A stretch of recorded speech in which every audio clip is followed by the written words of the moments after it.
Hi అండి. అందరు ఎలా ఉన్నారు? కాస్త చల్లగా ఉంటే చాలండి, వేడివేడిగా బిర్యానీ తినాలనిపిస్తుంది. నిన్న ఈ ఈవినింగ్ నుంచి చాలా చల్లగా ఉంది కదండి, అందుకే నిన్న నైట్ వెజ్ బిర్యానీ చేయాలనిపించి చేశాను.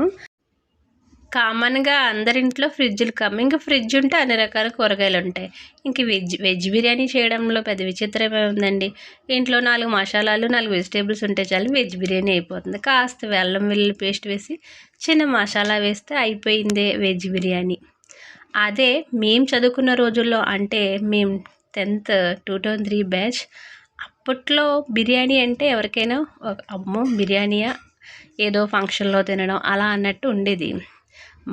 మా ఇంట్లో మా అమ్మగారు అయితే మాత్రం మాకు బాగానే చేసేటవారు అనుకోండి. ఆ రోజుల్లో కూడా మేము ఫుల్గా బిర్యానీ తినేవాళ్ళం.